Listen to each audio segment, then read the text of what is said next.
Have you ever wondered why you find it so hard to say no?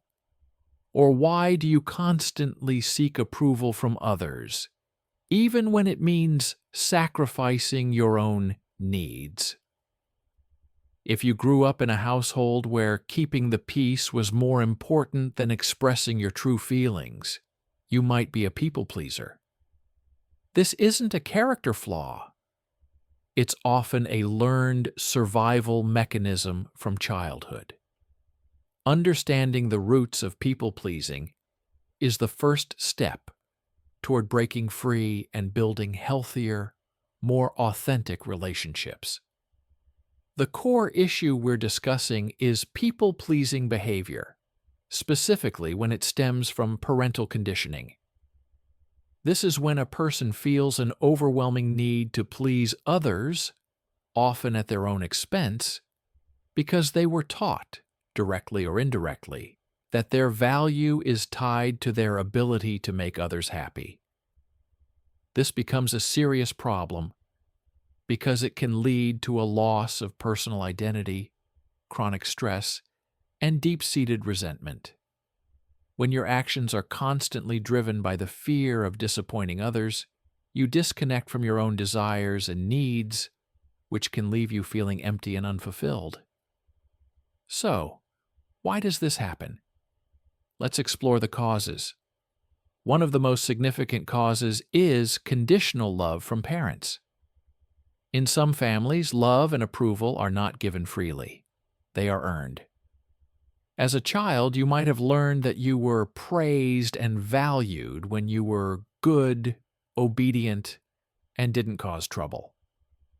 This teaches you that your parents' affection is conditional on your behavior. This pattern creates a deep-seated belief that you must constantly perform and meet others' expectations to be worthy of love, a belief that you carry into your adult relationships. Another cause is growing up with emotionally immature or narcissistic parents.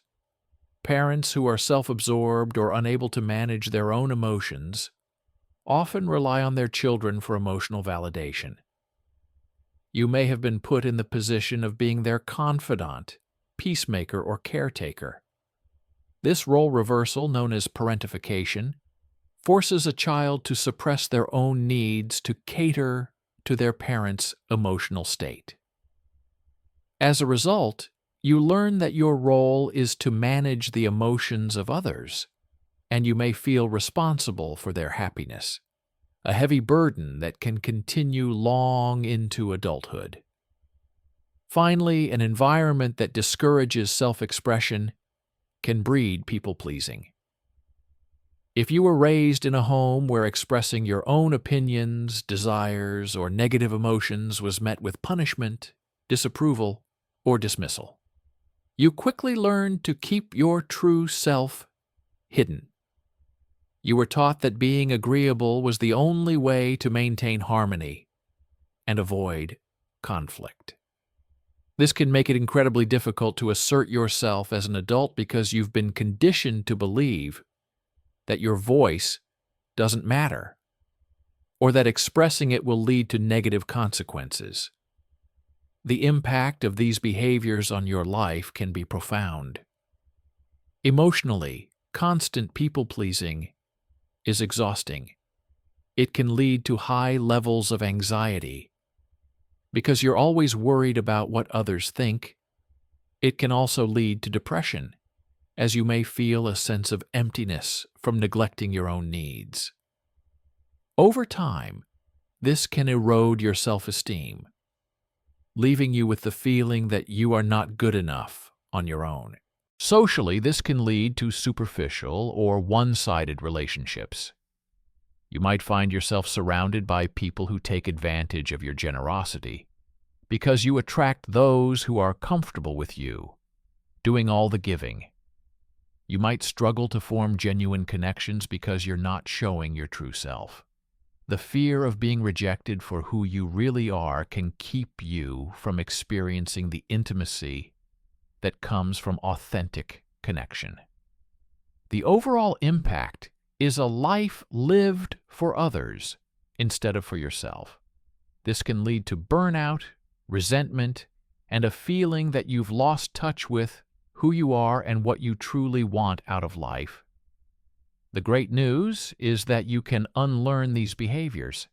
It's a journey, but it is absolutely possible. The first step is to start practicing self-awareness. Begin by paying attention to your own feelings and needs. When someone asks you for something, take a moment to pause. Ask yourself, do I really want to do this? Do I have the time and energy?